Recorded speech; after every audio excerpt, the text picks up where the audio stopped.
Olá, tudo bem com você? As lições da Escola Sabatina de Jovens e de Adultos estão muito boas. Aqueles que estão estudando devem concordar comigo. A lição dos jovens sobre parábolas e a de adultos sobre o Evangelho de Marcos. Temas muito bons, temas que nos fazem refletir profundamente sobre os ensinamentos de Cristo. E recomendo a você que, quem sabe, não está estudando a lição, que faça isso. E quem sabe estude as duas lições, né? Para não perder nada. Você tem também o site contextobiblico.com.br, contexto com M. Ali nós colocamos textos adicionais, explicação do significado das tirinhas semanais, ok? Então não perca o estudo da lição da Escola Sabatina. Até porque o objetivo dela, ou delas, desde o Rodo Berço até a lição de adultos, né, nos convidar a um contato diário com a Palavra de Deus, a Bíblia Sagrada. É importante que nós leiamos, é vital, na verdade, que nós leiamos a Bíblia todos os dias, e para isso temos o projeto Reavivados por Sua Palavra, já na sua 4ª edição, né, mais de 12 anos aí, convidando as pessoas para ler todos os dias um capítulo da Bíblia, uma leitura devocional, aprofundada, tem sido uma bênção, e eu tenho participado desse projeto desde que ele foi lançado em 2012, e realmente é muito bom. E temos a lição da Escola Sabatina, que também é um motivador, é um guia de estudos para nos fazer ter esse contato diário com a Palavra de Deus. O ideal é que você estude cada dia a porção para aquele dia, tanto que alguns até chamam de maná, né, o maná diário. Assim como caía o pão do céu todos os dias para alimentar o povo de Israel, nós temos a Palavra de Deus e devemos comê-la todos os dias para nos alimentar espiritualmente. Aproveito para convidar mais uma vez você a se inscrever no canal. Se ainda não fez isso, né, vá ali, se inscreva, acione o sininho para receber os avisos de novos conteúdos, compartilhe esses conteúdos aqui se você considerá-los úteis, que possam abençoar outras pessoas, e comente aqui abaixo também. Tudo isso ajuda o YouTube a entender que esses conteúdos aqui no canal têm relevância. Aproveito também para convidar você a assistir, se não assistiu ainda, 2 vídeos que eu postei nesta semana aqui em meu canal. Um é um testemunho do pastor Rafael, ele está enfrentando aí um câncer, vai passar por uma quimioterapia agora, e gravou um vídeo muito interessante, é um apelo que ele faz, na verdade, à igreja, em relação aí com o assunto da reforma de saúde, muito importante. Eu pedi autorização a ele para postar aqui em meu canal o vídeo, e aí está. Você pode assistir então esse vídeo, convide a sua família, envie para amigos também.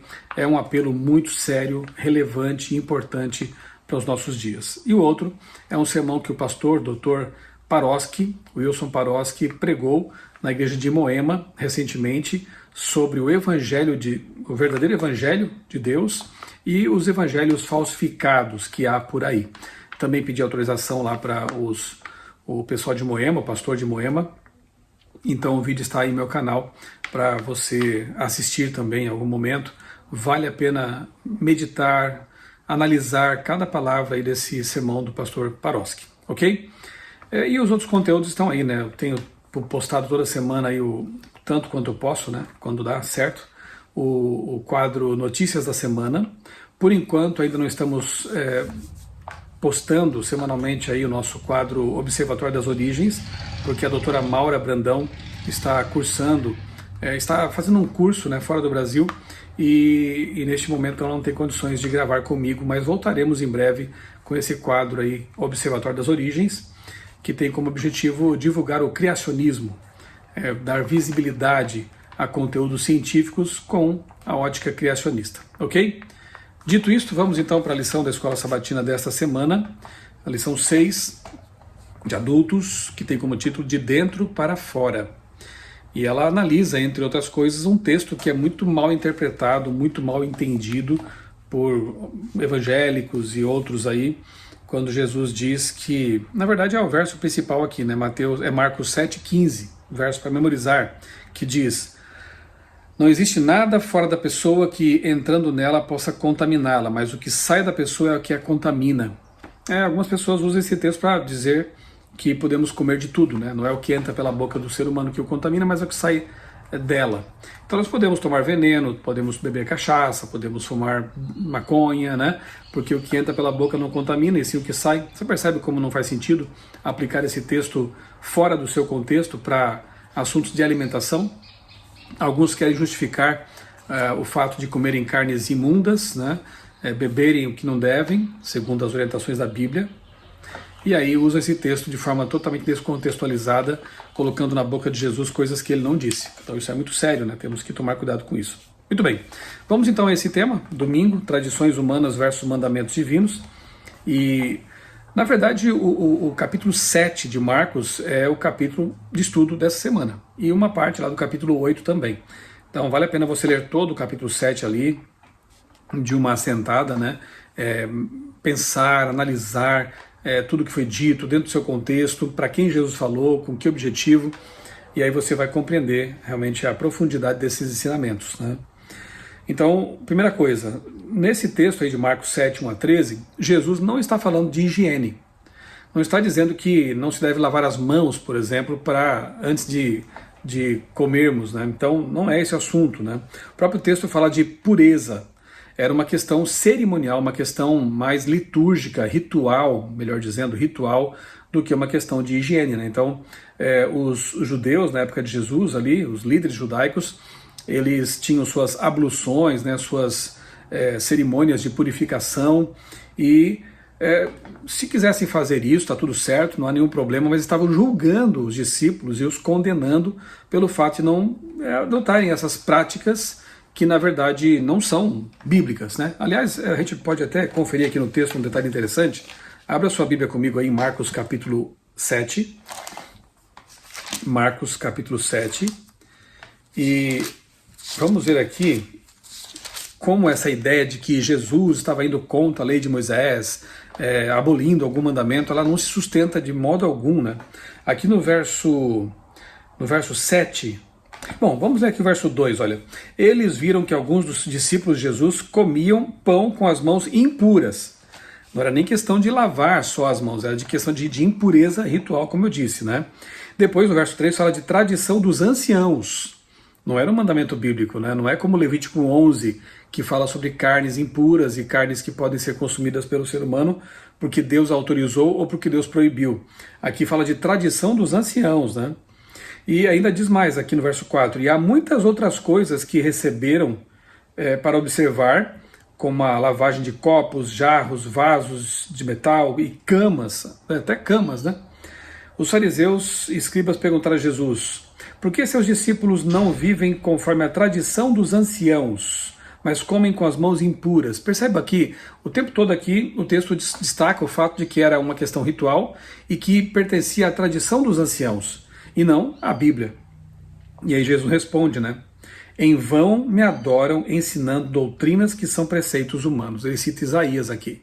Então, que adianta ensinar dogmas, ideias, tradições humanas e com isso querer adorar a Deus negando a própria Bíblia quando fazem isso, né?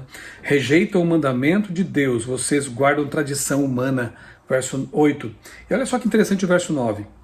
E disse ainda, Jesus, vocês sempre encontram uma maneira de rejeitar o mandamento de Deus para guardarem a própria tradição, pois Moisés disse, honre o seu pai e sua mãe. Olha que interessante, aqui Jesus faz um contraste entre o que Moisés escreveu, né, e cita aqui um mandamento, honrar pai e mãe, contrastando esse mandamento com a tradição dos anciãos. Então, o próprio texto mostra que Jesus reafirma os mandamentos de Deus, não tem que ver com, então, abolir qualquer escrito mosaico de Moisés. Ele afirma os escritos de Moisés, enquanto ele está ali criticando o apego irracional daquelas pessoas à tradição, uma tradição humana, né? Então isso é bastante interessante. Aqui menciona também essa tradição, esse jeitinho que eles deram, né, para não cuidar dos pais idosos. Veja, eles estavam quebrando o mandamento que manda honrar pai e mãe. Então nós filhos temos o dever moral diante de Deus de cuidar de nossos pais, tratá-los bem, com honra, e eles, para se livrarem disso, adotaram um costume chamado Corban, que se eles doassem uma certa quantia, dessem como oferta uma certa quantia lá para o templo, eles achavam que com isso estariam livres do mandamento de cuidar dos pais. Até hoje a gente vê uma postura semelhante em algumas pessoas, né? Elas não cumprem a lei de Deus e adotam costumes humanos convenientes.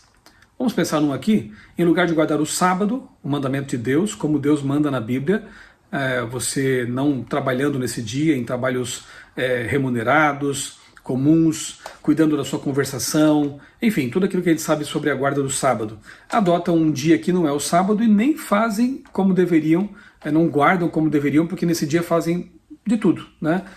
Assistem TV, jogam futebol, vão para tantos lugares aí, pagam, usam dinheiro, enfim. Realmente é a tradição humana sendo usada para encobrir uma desobediência a um mandamento de Deus, né? Esse é um ponto, né? Existem muitos outros, né? Aqui naquele tempo não era diferente. Então eles usavam o costume humano, Corban, né? Para tentar fugir das obrigações da lei de Deus. No caso aqui do mandamento que diz honrar pai e mãe. Qual foi a resposta dos fariseus? Jesus mostrou que não ficou convencido diante da insistência deles em dizer que a purificação das mãos era necessária para estar em harmonia com Deus. Ele apoiou claramente os mandamentos da lei de Deus, opondo-os à tradição humana. Isso é um ponto muito importante. E aqui tem uma pergunta para a gente refletir, né? Temos tradições em conflito com os princípios da lei de Deus? Quais seriam? Que tipo de tradições, de ideias, de costumes humanos que nós trazemos e que muitas vezes se opõem à palavra de Deus, à lei de Deus? É bom pensar nisso, né? Pode ser que nós estejamos seguindo aí tradições e achando que elas devem ser aplicadas a todas as pessoas e colocando-as talvez até acima da vontade de Deus expressa em sua palavra. Mãos puras ou coração puro? O que Jesus quis dizer com o enigma de Marcos 7, verso 15, né? Já lemos ali, ainda a questão da alimentação, da pureza, ritual, né? Mas tem um parágrafo aqui muito bom que diz assim: primeiro, seria estranho que em Marcos 7, 14 a 19, Jesus rejeitasse subitamente as instruções de Moisés quando ele tinha acabado de defender, nos versos 6 a 13, os ensinos de Moisés, opondo-os a tradições. Segundo, a tradição que os fariseus promoviam não tem base no Antigo Testamento. As leis alimentares, por outro lado, sim. Por último, o que Marcos 7,19 quer dizer ao explicar que Jesus purificou todos os alimentos não é que as leis alimentares foram abolidas, mas que as tradições a respeito da contaminação pelo toque eram inválidas. Essas tradições incluíam a ideia equivocada de que se um judeu poderia ser contaminado ao entrar na casa ou em contato com gentios, então também poderia ser contaminado pelo contato com alimentos que eles haviam tocado. E aí nós lembramos aqui daquele sonho, daquela visão que Pedro teve, né, em Atos dos Apóstolos, em que ele vê um lençol descendo com animais de todo tipo ali, animais impuros, né, que ele mesmo disse que ele nunca tinha comido aquilo, e Deus manda comer. De novo, né, é um texto que alguns usam de forma totalmente equivocada para dizer que Deus teria liberado o consumo de todo tipo de carne, de rato, de morcego, de sapo, de cobra, de porco e por aí vai, né? Não, isso é totalmente falso, porque naquele texto de Atos, Pedro não come aquelas coisas, era uma visão, e Deus usou aqueles animais impuros para comparar a atitude deles para com os gentios, que eles consideravam impuros, como é o caso aqui também, né? Se um gentil tocasse alguma coisa, aquela coisa se tornava impura, né? Então é um absurdo, Deus não vê nenhum ser humano como impuro. E aí, lá em Atos, Pedro entende. E eles passam então a pregar aos gentios e os considerar como irmãos em Cristo. Ele apresentou uma lista de pecados que começam com maus pensamentos e terminam em más ações. Interessante, né? Marcos 7, 20 a 23. Então, ali Jesus apresenta os pecados com relação à primeira tábua e à segunda tábua da lei de Deus. Então, de modo algum, ele estava, repito, invalidando qualquer escrito de Moisés, ele estava mostrando a incoerência de seguir mandamentos humanos enquanto se quebravam ali os mandamentos de Deus. Terça-feira, migalhas para os cachorrinhos, é um texto bastante interessante, mal compreendido por algumas pessoas também, né? Quando aquela mulher pagã, digamos assim, né, gentia, ela se aproxima ali de Jesus, ela já tinha ouvido falar dele certamente, porque ela vai em busca de cura para sua filha, e ela pede então que Jesus expulse o demônio, né? Que Jesus a cure a sua filha. Acontece que as palavras de Cristo pareceram duras, pareceram estranhas, levando em conta que ele é o Salvador, é uma pessoa tão amorosa, tão acolhedora, tão bondosa, né? Ele fala que primeiro é preciso dar o alimento para os filhos. Primeiro, ali ele já está dando uma brecha para a fé daquela mulher ser manifestada. Porque se primeiro os filhos recebem o alimento, isso quer dizer que há outros que podem receber depois, né? E Jesus, ele até usa uma expressão interessante, né? Os cachorrinhos, não vamos dar para os cachorrinhos. Ele não chama de cachorra aquela mulher, não está ofendendo, né? Ele está comparando com os cachorrinhos, hoje a gente chama de pets, os animaizinhos que ficam ali perto dos donos, né? Dentro de casa e que muitas vezes comem daquelas migalhas que caem da mesa, ou um pedacinho de comida que a gente dá ali pro bichinho, né? Nós temos 2 cachorrinhas em casa e quando eu ouço essas palavras de Jesus aqui, eu consigo imaginar, né, a cena. E aquela mulher diz, Senhor, é isso mesmo, até os cachorrinhos comem, né, das migalhas que caem da mesa dos seus donos, né?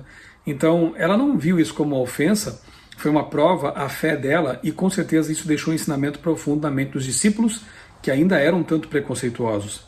Se aquela mulher foi atendida por Jesus carinhosamente e ele a tratou como um ser humano, eles também deviam fazer o mesmo, né? E outra coisa, né? Se aquilo ali era uma migalha, expulsar um demônio à distância, imagine o que seria então um banquete, né, com Jesus, né? Então, realmente é um texto bastante interessante, muito bonito, né? Vale a pena a gente meditar sobre ele. Ellen White, em Desejar Outras Nações, escreveu, por sua maneira de lidar com ela, Jesus mostrou que aquela que era considerada como uma rejeitada de Israel não era mais estranha, mas uma filha na família de Deus. E como filha, tinha o privilégio de participar ou partilhar das dádivas do Pai na mesma mesa, né? Porque o preconceito contra outros grupos étnicos e nacionalidades é totalmente contrário aos ensinos de Jesus. Como podemos nos livrar desse mal, o mal do preconceito? Nós temos que nos lembrar de que nós somos todos descendentes de um mesmo casal, não é verdade? Adão e Eva, depois somos todos descendentes de uma mesma família, a família de Noé, e portanto somos todos irmãos. Não importa a nossa origem, nossa nacionalidade, nossa formação, qualquer tipo de diferença que haja entre nós, não nos faz diferentes essencialmente. Nós somos todos seres humanos, filhos de Deus, e portanto, irmãos. Quarta-feira, a cura do surdo e gago, Marcos 7, 31 a 37. Então eles levaram aquele surdo até Jesus, também tinha dificuldades com a fala, e Jesus aqui o cura, né? É uma cura interessante, né? Porque aqui é dito, Ellen White destaca isso aqui no Desejado também, né? Página 320, que Jesus tocou com os dedos nos ouvidos do homem, cuspiu, tocou a língua dele e suspirou. Suspirou. Bom, primeiro, Jesus tocou e usou a saliva, né? Noutra ocasião nós vemos Jesus fazendo barro, lodo e curando os olhos. É o Criador, é a marca do Criador, né? O toque dele é recriador. O lodo com o qual ele fez o primeiro ser humano, Adão, ele usa também para promover a cura. Ele está recriando uma função, um órgão que não estava funcionando. É o Criador, é o próprio Criador aqui restaurando pessoas que por um motivo ou outro estavam ali com problemas físicos, emocionais, espirituais, né? Jesus ele desferiu muitos golpes contra o reino do mal ao curar essas pessoas e com isso mostrar que de fato ele é o Criador, o Messias, e que um dia ele vai voltar e todo tipo de defeito, todo tipo de a morte, enfim, né, as doenças não mais existirão. Ele tem credenciais. E nós podemos crer que ele vai resolver isso porque ele já provou que ele tem capacidade para resolver esses problemas humanos. Agora, por que ele suspirou quando fez isso, né? Ellen White ela explica aqui, ó. Ele suspirou ao pensar nos ouvidos que não se abriam à verdade e nas línguas que se recusavam a reconhecê-lo como Redentor, né? Jesus suspira porque ele sabe que ali em volta havia pessoas que, embora tivessem um ouvido perfeito, não estavam ouvindo a sua mensagem. Pessoas que, embora tivessem a língua, né, o órgão fonador perfeito, não estavam reconhecendo como o Messias, como o Salvador. E isso, com certeza, trazia tristeza ao coração de Jesus. O que mais ele podia fazer? Deus respeita o livre-arbítrio humano, Deus respeita a nossa liberdade de escolha. E aquelas pessoas que não queriam aceitá-lo como Salvador e não quiseram, elas fizeram isso conscientemente. E é claro que Jesus sofre com isso, embora não possa obrigar ninguém a aceitá-lo, né? Jesus podia abrir ouvidos surdos, mas não forçaria corações incrédulos a reconhecer que ele era o Messias. Você recebeu os dons de ouvir e de falar. O que tem feito para Deus com esses dons? Boa pergunta, né? É para a gente pensar, né?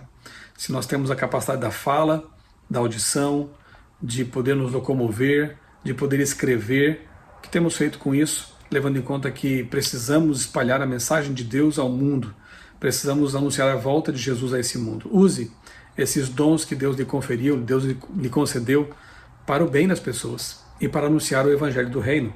Quinta-feira, cuidado com o fermento dos fariseus. Então Jesus, ele com os discípulos foram para outra região e com eles havia apenas um pedaço de pão, né? E aí Jesus começa a falar sobre o fermento dos fariseus e eles, com a mente estreita ainda, pensaram que ele estava falando sobre o pão. Olha, não temos pão, né? E agora? E Jesus teve que lembrá-los de que ele havia multiplicado pães 2 vezes. Ele é o criador da matéria, do alimento, de todas as coisas. Por que eles estavam tão preocupados com isso, com a questão material, né? Na verdade, o que Jesus estava falando aqui era sobre o fermento dos fariseus como o engano. Eles haviam acabado de enfrentar ali situações em que o engano, que as tradições, que doutrinas falsas estavam atrapalhando as pessoas, e Jesus então disse, olha, cuidado com esse fermento aí, com essa mentira, com essa heresia, com esses enganos, porque é assim mesmo, né? A pessoa quando acolhe no coração, na mente, uma heresia, uma mentira, uma falsa concepção da palavra de Deus, essas ideias tendem a crescer se não forem contidas pela verdade da palavra de Deus. Se a pessoa não se humilhar e não reconhecer que ela precisa estar alinhada com a palavra de Deus, né, com o povo de Deus, a quem Deus se revelou. Então, a mentira é como o fermento. Ela vai crescendo, vai contaminando, digamos assim, aquela massa e depois o estrago estará feito. Então, cuidado com os enganos, com as heresias, com as mentiras, com as dissidências, com pessoas que aparecem por aí apresentando nova luz, mas que é contrária àquela luz que já foi revelada claramente na palavra. Então, muito cuidado com isso, viu? Porque esse fermento é nocivo, ele faz mal, ele estraga a vida espiritual e deixa um rastro de tristeza pelo caminho, né? Então, resumidamente é isso, né? Mateus 7, Marcos 7, Marcos 8, 11 a 13, são histórias muito importantes que nos ensinam lições profundas e nos ajudam, né, em nossa vivência cristã nos dias de hoje, né? O desenho que o ilustrador fez está aqui, né? Um coração ali cadeado, lacrado, né? E Jesus batendo a porta para que a pessoa abra esse coração, né? A verdade tem que encontrar acolhida em nosso coração para que a nossa vida seja abençoada. Então vamos orar? Bondoso Deus, bom, querido Pai, nós te agradecemos, Senhor, por mais essa lição da Escola Sabatina tão abençoada que nos ajuda a refletir sobre assuntos profundos, importantes, os quais devemos viver na prática em nossa vida. Ajuda-nos, Senhor, a ser mais semelhantes a Jesus, porque é em nome dele que nós pedimos essas bênçãos e tudo te agradecemos. Amém. Um abraço para você, Deus abençoe grandemente a sua vida e também a sua família.